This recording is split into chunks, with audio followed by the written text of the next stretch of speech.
Martín Sivak nació en 1975, se recibió de sociólogo en la Universidad de Buenos Aires, tiene un doctorado en la Universidad de Nueva York de Historia de América Latina, es periodista, ha trabajado en muchos medios y tiene escritos, entre otros libros, El Doctor, una biografía no autorizada de Mariano Grondona, Santa Cruz, una tesis, Jefazo, retrato íntimo de Evo Morales, Clarín, el gran diario argentino, una historia que es la primera parte de una saga que se redondea con Clarín, la era Mañeto, que se ha publicado hace muy poquito, que tenemos aquí delante de nosotros, tan delante como Martín Sivak, que además, por dar datos personales, porque uno no es solo una biografía así, es hincha de Independiente y tiene un hijo, Camilo, del cual siempre está muy orgulloso. Cuando nos encontramos por la calle siempre me cuenta algo, porque siempre le pregunto, porque uno también. Gracias por venir, Martín. Gracias por la invitación. Una gran foto de Mañeto, Clarín, la era Mañeto, se llama el libro, y viene a cuento preguntarte, Martín, cómo has armado, vamos a decir algo, vamos a decir un brevísimo proemio de este libro y de cómo, que tiene que ver en general con cómo presentamos acá el libro. Este no es un programa de libro, no es un programa de nada, básicamente, digamos, no tiene, es un programa, tiene una identidad que consiste, no sabemos en qué, pero no es un programa, digamos, no es un programa de crítica literaria, no es un programa de información literaria, no es un programa de informa de películas, no es un programa de informa de espectáculos. Entonces, cuando nosotros lo hacemos, en general, o en casos muy particulares, algunos de nuestros columnistas, no nosotros, cuando desde acá, desde la conducción lo hacemos, invitamos a alguien, en general estamos recomendando el texto. O sea, los textos que no nos interesan o que no nos gustaron, bueno, hay muchos, o que no nos parecieron tanto, bueno, macanudo, nosotros cuando traemos al autor o a la autora estamos diciendo, este libro nos interesa y esta conversación nos sirve como presentación de un texto que nos interesa. ¿Qué nos vale de los dos libros de más de esos dos? Porque también hemos hablado de Jefazo y hemos hablado del primer volumen de Clarín acá. Nos interesa de Martín Sivak un trabajo de investigación como hay muy pocos en la Argentina, con un nivel de rigor y con una cantidad de material, entrevistas, fuentes directas y de reflexión y de elaboración que son muy infrecuentes en, digamos, el ensayismo argentino en general y el ensayismo vinculado a actualidad, que es el que por ahí uno sigue también. Los libros de Martín serán, no tengo la menor duda, una referencia ineludible cuando se hable de estos temas para buscar material, para orientarse en esto, para encontrar referencias, para encontrar nombres propios. Cuando uno quiere escribir algo de Menem y Clarín, va a volver uno mismo al libro de Martín, va a buscar su índice, va a buscar su índice alfabético, lo va a cruzar y demás, pero aparte, digamos, es un libro que tiene una visión holística y tiene también algún retrato del mismo Mañeto que también es infrecuente en la discusión pública argentina. Todo esto dicho, contanos cómo elaboraste este libro, o sea, qué etapas recorriste para hacerlo, desde dónde empezaste, cómo lo fuiste haciendo, qué se te dio al hacer este segundo volumen que tiene una saga cronológica, básicamente, que es el periodo democrático, digamos, ¿no es cierto? Que no es el periodo fundacional de Clarín, un periodo fundacional de la Argentina, que en buena medida está recorrido en forma cronológica, aunque tiene algún saltito por ahí.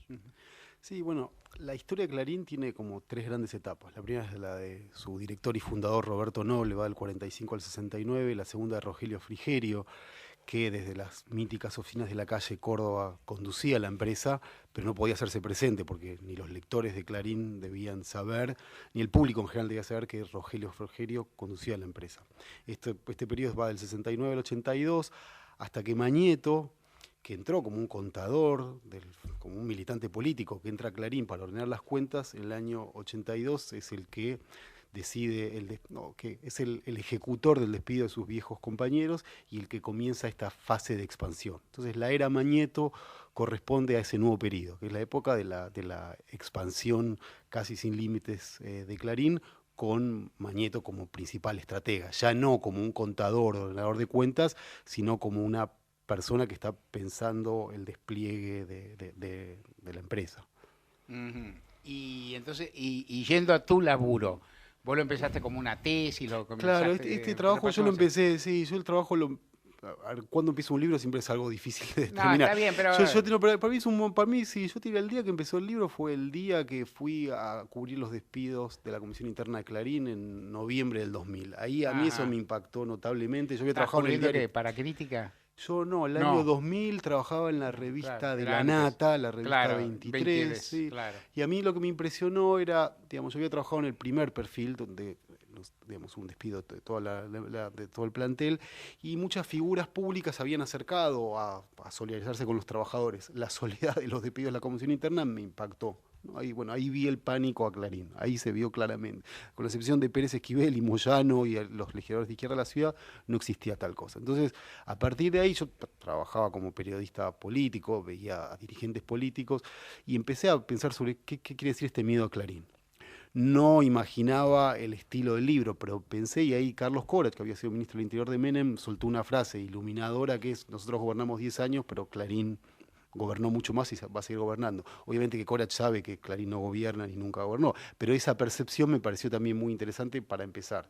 Ahora, para hacer un trabajo así, que implicó leer la colección completa del diario, entrevistar entre los dos tomos a más de 250 personas, necesitaba como un tiempo y un respaldo institucional, que lo encontré con la Universidad de Nueva York, que fue que me dio esta beca de 6 años para hacer el trabajo. Entonces cobró forma primero como un primer tomo de la etapa Noble Frigerio, y esta segunda etapa, que es la etapa de Mañeto. Me llevó mucho más tiempo de lo que pensaba, mucho más tiempo, por eso, sobre todo por la decisión de leer la colección día por día del Clarín, que lo leímos con un equipo, pero es mucho trabajo, y después las entrevistas de la segunda etapa también es bastante más complicado, porque toda la etapa democrática hay menos documentos, menos historia escrita. Entonces eso ha implicado una cantidad impensada de entrevistas. Para darte un ejemplo, el gobierno de Alfonsín, que tuvo una relación complicada, entrevisté unos 20, 25 funcionarios del gobierno de Alfonsín para tratar de entender ese ajedrez tenso que empezó desde el día que asumió Alfonsín hasta el día que se fue, y así con todos los gobiernos. Y para terminar, también una cosa que para mí era importante, era, digamos, en el caso de Clarín, hablar desde cadetes hasta Mañeto y muchos periodistas que han tenido distintos roles que no fue una tarea sencilla, porque estos últimos años, al calor del conflicto, digamos, para los que trabajaron en Clarín, se convirtió en un tema más bien complicado. Martín Rodríguez. Sí, vos estabas diciendo, justo arrancaste decías el gobierno de Alfonsín, ¿no? ¿Cuál fue la relación? Está la famosa frase de Jaroslavsky, ¿no? Y hay como una mitología, ¿no?, de frases de varios gobiernos. ¿Cuál es la relación, o cuál era la relación entre Alfonsín o el gobierno de Alfonsín? Anticipamos Sí. y pedimos, hay una frase súper famosa de Alfonsín Perfecto. sobre Clarín, que tenemos ahí en Compota, que se ha divulgado mucho en estos años, en el periodo de la kirchnerización de Alfonsín, que han hecho algunos analistas kirchneristas y algunos analistas muy finos de realidad, como nuestro amigo Ernesto Semán, que la encontró más honda, pero que también forma parte de esto. Pero esto dijo Alfonsín en su momento sobre Clarín. Yo les pido que lean el Clarín, que se especializa en titular de manera decidida, como si realmente quisiera hacerle caer la fe y la esperanza al pueblo argentino. A ver, esta frase, Alfonsín en público como presidente le contestó a Clarín solo 3 veces y sobre 3 tapas. Es también que habla de un estilo de confrontación muy particular. Clarín fue muy hostil al gobierno de Alfonsín desde el día 30 del programa económico, no acompañó la política de derechos humanos, no defendió enfáticamente el gobierno constitucional en el levantamiento de Semana Santa. Es decir, Alfonsín tenía muchas razones para estar enojado. Ahora, ¿qué hizo Alfonsín? Alfonsín dijo: yo antes que de entregarle Canal 13, que es la gran aspiración de Clarín en la década del 80, me corto un testículo. Esa es la frase que repetía Alfonsín. Ahora, ¿qué hizo Alfonsín? Permitió la situación de ilegalidad en Radio Mitre. Clarín entra a Radio Mitre en la primavera del 85, y Clarín, digamos, y Alfonsín no judicializa esa situación, permite que continúe. Entonces, y en el medio no modifica el artículo 45 de la Ley de Radiodifusión, que fue el gran caballito de batalla de Clarín durante toda la década del 80, con una particularidad: Clarín nunca hace público su interés privado. En las cientos de editoriales y notas siempre dice: al país le debería modernizarse, nunca dice es el interés particular de Clarín entrar. Entonces, en este contexto donde el gobierno de Alfonsín se siente muchas veces extorsionado por Clarín, aparecen estas reacciones. Las 3 reacciones fueron: por la tapa de Pescarmona, empresario secuestrado, Clarín publica en tapa que habría sido asesinado, habría aparecido muerto, fue quizá una de las tapas más afortunadas de toda la historia de Clarín. Ahí Alfonsín le contesta, y contesta esta etapa donde Clarín decide sumar desocupación y subdesocupación, que otros diarios no la toman, ¿no?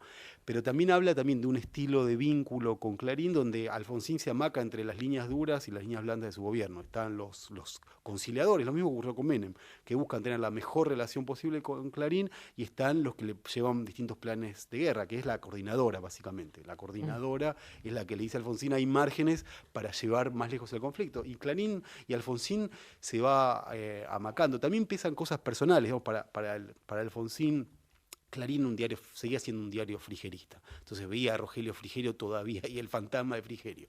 Y también pesaba, en el caso de Mañeto, viejos prejuicios sobre el radicalismo, entender a los radicales como charlatanes de comité que no saben de economía. Entonces fue una relación bastante complicada. Como dice Mario, después Clarín encontró todas estas bondades de Alfonsín que durante su presidencia no encontró. A mí me llamó mucho la atención leyendo la colección. No tenía tan presente ese nivel de hostigamiento a todo el gobierno de Alfonsín. Vos decís, no acompañó la política de derechos humanos. ¿Cómo fue esto? Mira, la forma de cuantificarlo para mí es nunca hay una editorial de apoyo al juicio de las juntas, es crítico, nunca hay una sola, hasta La Nación establece un diálogo con el juicio de las juntas.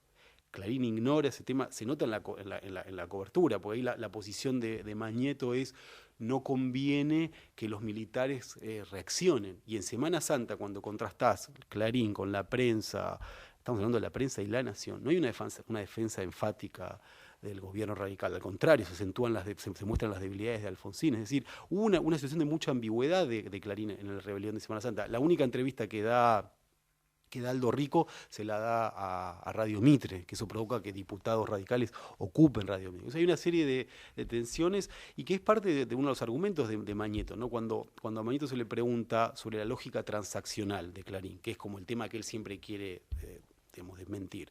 Un ejemplo que uno puede darle es, bueno, Clarín durante toda esta década del 80 pidió la privatización de los canales. Menem anuncia la privatización en octubre del 89, en noviembre son los indultos y Clarín publica 3 editoriales enfáticas de defensa del indulto, que nunca antes se había pronunciado sobre temas militares, ahí produce un quiebre y en diciembre se le da el canal. Esa secuencia supone algún tipo, frente a eso, ¿qué dice Mañeto? Yo estaba a favor de los indultos. Mañeto cree que los indultos eran indispensables para la paz social. Hay algo que yo tengo perdido en el recuerdo, lo tendría que buscar, es difícil de buscar porque en página está en papel, el archivo de papel de página tiene sus problemas. Yo le hice un reportaje a Frigerio cuando murió Frondizi. Para mí fue un episodio interesante en mi vida porque mi familia era frondicistas, uno de mis tíos fue secretario de Frondizi, hay una relación muy cercana. Y hablé con Frigerio, me pareció un tipo apasionante, que es el tipo que aparte tenía una oficina astrosa, ¿viste? Había que subir una escalera, una máquina de escribir, una calamidad, ¿viste? Esa cosa muy militantosa. Y por ahí, bueno, la conversación creo que fue interesante, y discutimos mucho la relación con el peronismo y la relación del desarrollismo con los golpes y qué sé yo.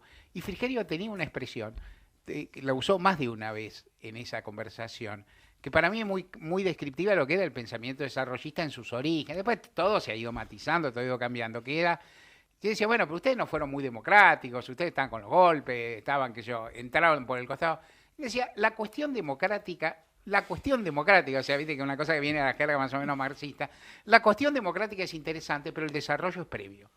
¿No? O sea, la cuestión, que era, eso iba a contrapelo, por ejemplo, el discurso alfonsinista, claramente, Sin duda. y tal vez el discurso de esta etapa. Sin duda, yo creo que si Alfonsín tuvo la ilusión que la política va primero, la economía después, en la escuela frigerista, que es la de Mañeto, la economía estaba primero que nada. Y en la percepción de Mañeto, la política económica de Alfonsín fue un desastre. Entonces, frente a eso, el resto eran cuestiones secundarias.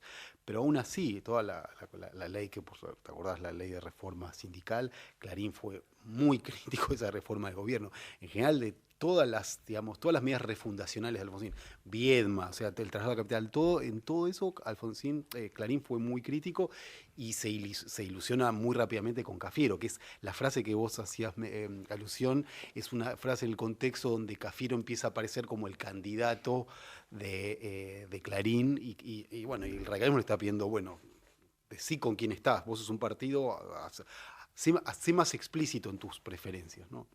Y vos hablaste ahí de la cuestión de un núcleo que es siempre importante, que es la cuestión de los fierros, de las empresas, de la tele que después llegó, y de Mitre. Y vos contás una anécdota, pero vos decís que Clarín tenía Mitre en forma más o menos capciosa, así tramposo, flojo de papel y que el gobierno lo consentía.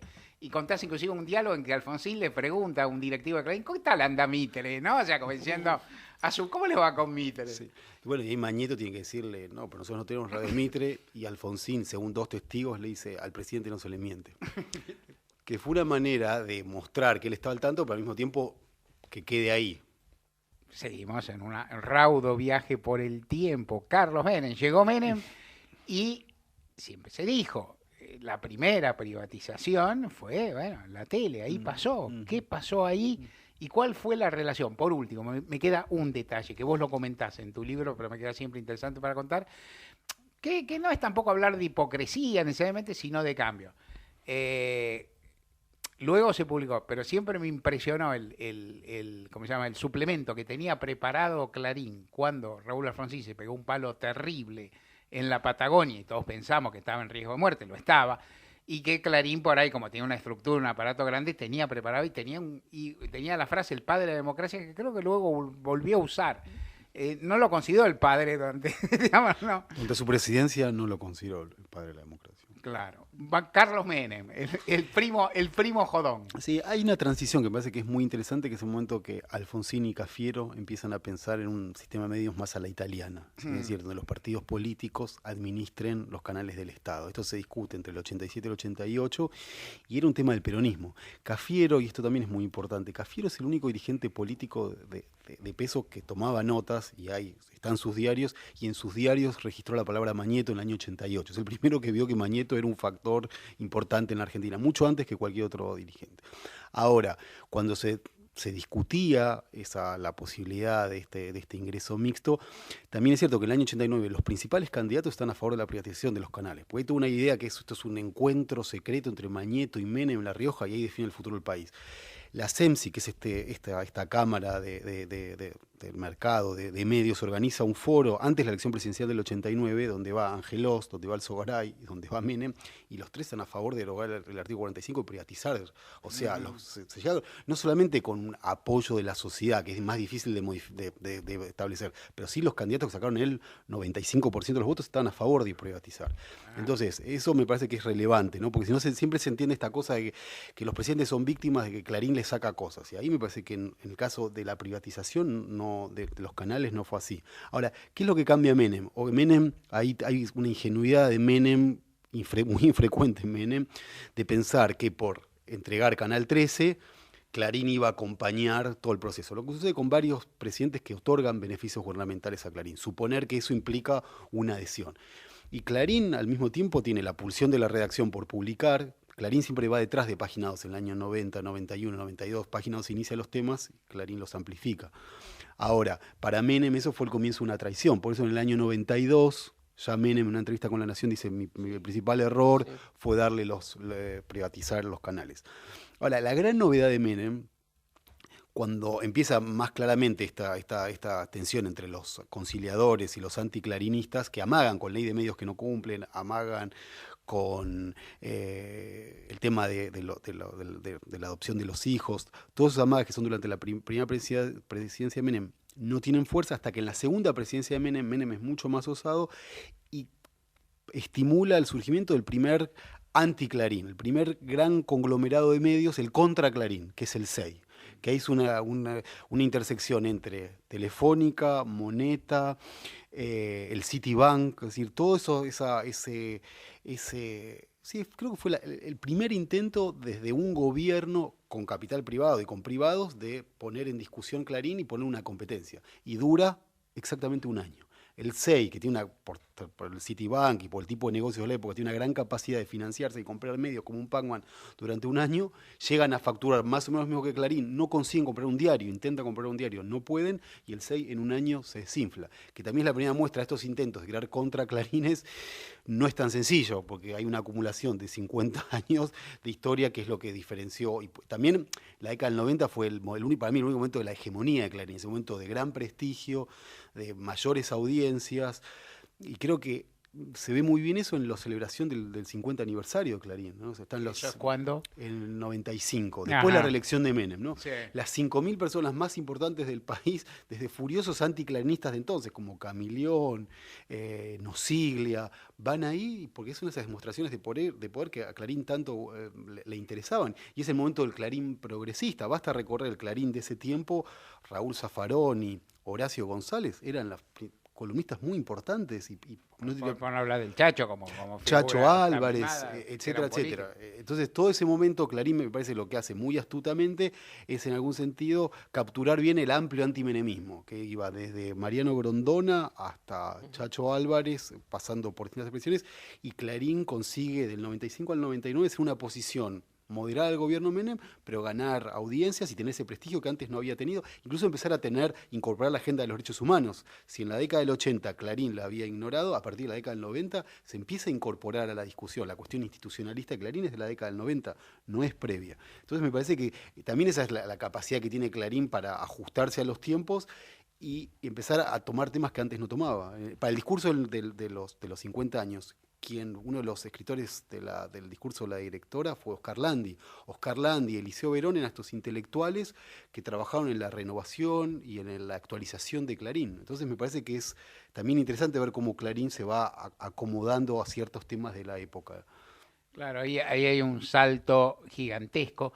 Vamos a escuchar a Menem, tal vez no en su tramo más conocido al respecto, pero sí contando que no lo pone, en el audio que vamos a escuchar, no lo pone en voz de los medios, pero él lo que cuenta es, se estableció que no íbamos a ganar en primera vuelta del 95, hace alusiones folclóricas, ironiza, y ahí va Menem y dice, nosotros ganamos. Él en alguna vez, y vos no vas a contar dónde, él lo dijo más específicamente, pero acá lo dijo a su modo, lo escuchamos. Pese a lo que decían las encuestas, y pese a lo que decían este otro tipo de encuestas, que era el pueblo en la calle, seguía sosteniendo hasta el último sobre la probabilidad de una segunda vuelta. Y yo decía, aquí no hay segunda vuelta. Esto no se trata del folclore, no se trata de una samba, de un gato, ni de una chacarera. La primera vuelta y adentro. Y es lo que sucedió, gracias a Dios, para que Argentina siga creciendo en paz, en libertad. Sí, la alusión que vos decías, Mario, es la noche que ganó la elección del 14 de agosto del 95. Él, digamos, va al programa de Neustadt y se le gané a los medios. Era un Menem muy afectado porque 2 meses atrás había muerto su hijo.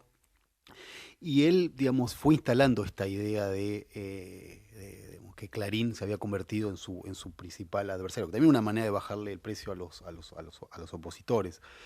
Pero Menem, en términos generales, también endureció, digamos, ¿te acordás? Las leyes, digamos, hubo un endurecimiento en general contra la práctica periodística, ¿no? Entonces, y Clarín por primera vez se empezó a interesar como muy activamente en esos temas, que se le valió este prestigio entre los periodistas y en general. Todas las encuestas de ese momento, porque hay encuestas que uno puede decir que son serias, hay encuestas de percepción de los periodistas, y todas dan, Clarín es el diario más leído, más respetado entre los propios periodistas. Había una suerte de unanimidad sobre Clarín, salvo algunas voces aisladas. Julio Ramos, ¿no? Desde ámbito financiero hablando del monopolio. Pablo Yonto recordando, digamos, la política antisindical de Clarín y la novela maldita de Asís. En términos generales, Clarín no era un tema de discusión. Y uno podía ver, y Víctor Hugo Morales, por supuesto, pero eran casos excepcionales. Después en la clase política, ¿te acuerdas esa famosa publicidad de Olé, donde Rucauf, Chacho Álvarez, Jesús Rodríguez, Fernández Meijide? ¿Y eso por qué lo hacen? Ahí uno puede decir, porque Clarín los obliga, no, porque ellos querían, era una manera de presentarse. ¿Te acordás de esa publicidad donde ellos totalmente. Qué olvidada esa publicidad. Esa publicidad donde ellos es una publicidad aparte muy antipolítica, porque ellos lo quieren decir, en vez de estar en la cosa sucia de la política, están haciendo algo que a todos nos gusta, como es el fútbol. O sea, una cosa que era de 5 políticos profesionales, pero era muy antipolítica, y ellos, digamos, contribuyen a eso porque, bueno, Clarín, digamos, en la percepción era fundamental para la política. Era, digamos, la idea del acompañamiento estaba en todos, no era solamente de Menem o Alfonsín. Ahí vos justo hablaste de un tema que es interesante, que aparece en un momento el manual de estilo, ¿no? En la década de la profesionalización de Clarín, en los 90, y aparece una firma de Mañeto, un prólogo, y un argumento que después se usó mucho en la batalla contra el gobierno, que era la necesidad de tener una solvencia económica, una independencia económica que asegura la independencia periodística. Claro, eso es un tema, creo que es de toda la historia. Clarín nace dependiente del Estado y eso del año 45, entonces eso lo obliga, o lo obligan a tomar la decisión de tener esta relación todo el tiempo de toma y daca con el gobierno. Ahí es por primera vez Clarín reconoce que la única manera de llevar adelante la independencia periodística es con la solvencia económica, que ha sido un reconocimiento que, digamos, no es un tema sobre el que haya vuelto. Entonces eso también es una manera de poner un poco en discusión la cuestión de los medios estatales. O sea, cuando Menem empieza a pensar inicialmente en contrapesar a Clarín con los medios estatales, pero después eso ve que no resulta en ningún sentido. Entonces apuesta por el SEI y la cuestión privada. Entonces Clarín me parece que está también anticipando a esa pelea para decir que los medios que son sostenidos por el Estado no son independientes. Vamos a seguir con Martín Sivak hablando, vamos a pasar otra vez de época. Algo para contar como proemio a lo que viene después. En general, Clarín, frente a esos desafíos de Julio Ramos, de Guillermo Patricio Kelly, de Jorge Asís, los acallaba, o sea, no les respondía. O sea, la demostración de su poder era: no te doy bola, vos me gritás, yo no te doy bola. Apareció algún contrincante con el cual cambió, y de ese contrincante vamos a hablar en el próximo tramo de este programa con Martín Sivak. Para 40 millones de argentinos. Radio Nacional. La radio pública tiene. La radio pública Tiene conciertos. Conciertos. Comienza Espacio Publicitario. 1:00 PM, 43 minutos. @gente de a pie. Seguinos. Encontrémonos en Facebook. Radio Nacional. Fin Espacio Publicitario.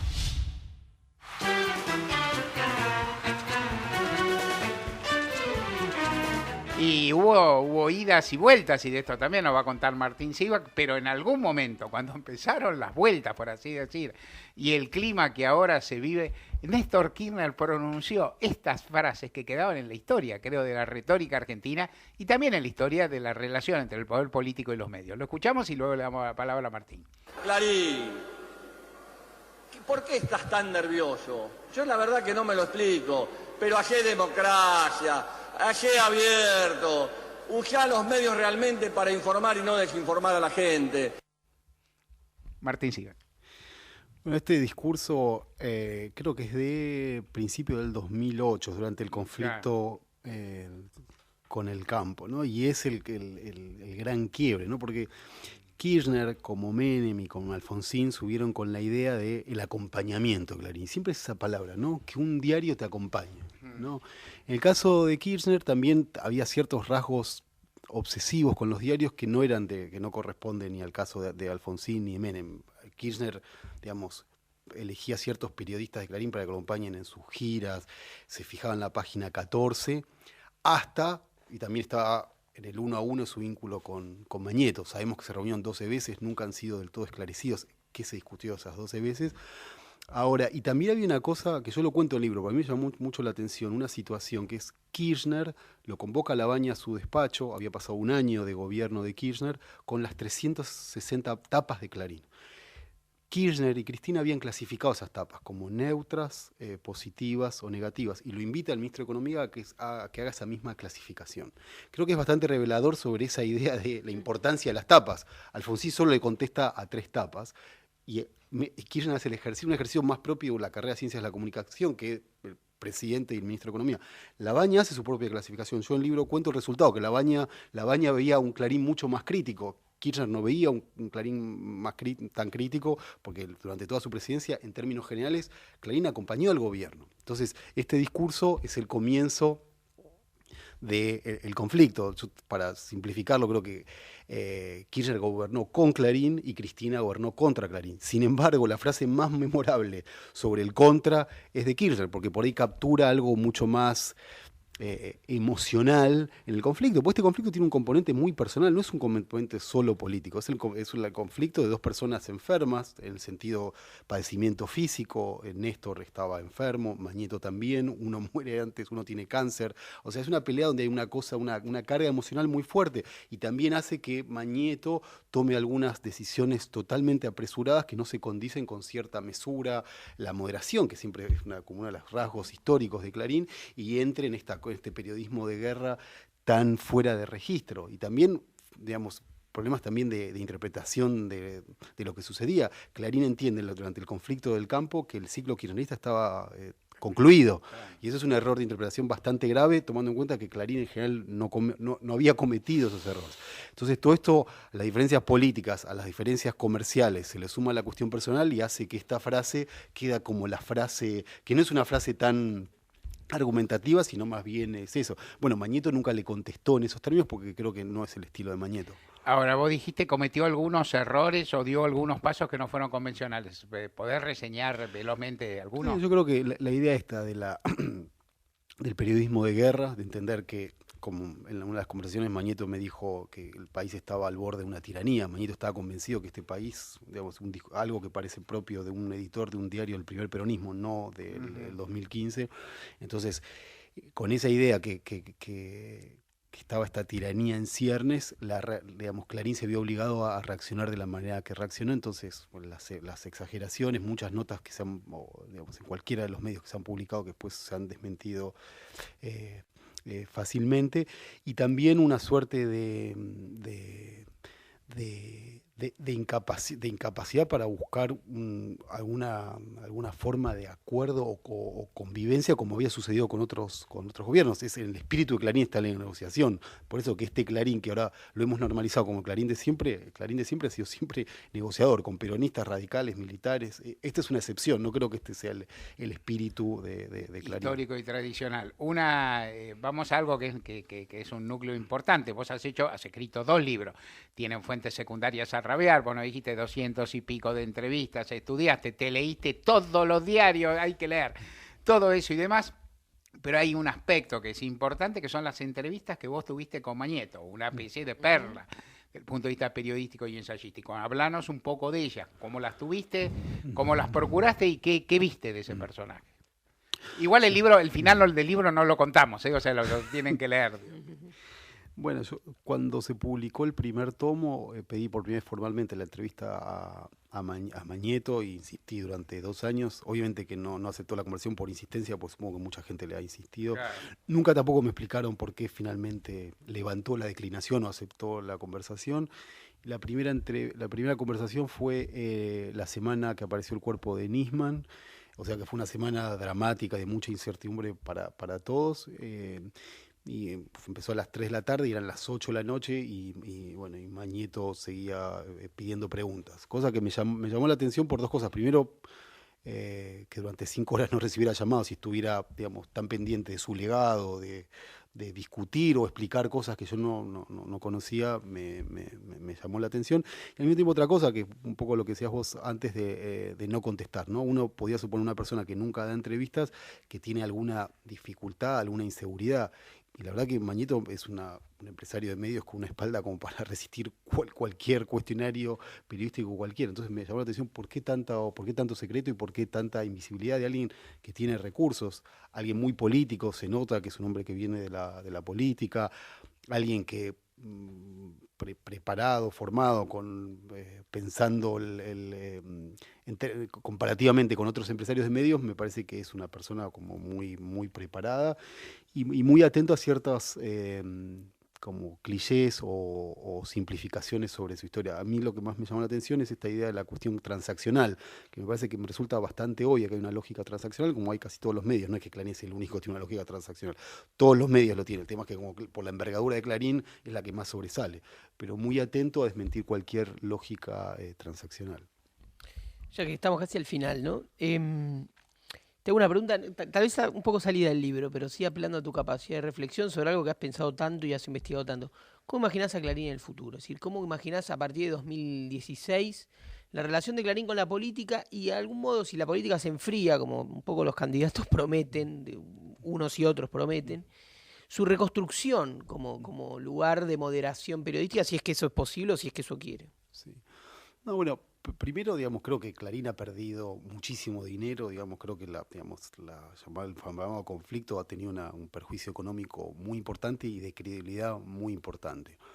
Pero al mismo tiempo es curioso que estamos en plena campaña electoral y el tema Clarín no está en la agenda ni de Scioli, ni de Macri, ni de Massa, ni de Stolbizer. Es decir, eso también habla y nos permite aventurar qué va a suceder después de diciembre, que Clarín como guerra termina. Dicho Mañeto lo dice taxativamente, la guerra termina, gane quien gane, el 10 de diciembre. Habrá secuelas, pero esta idea de la pasión está por los epígrafes o comentar si TN lleva tal o cual invitado, se va a ir agotando, ¿no?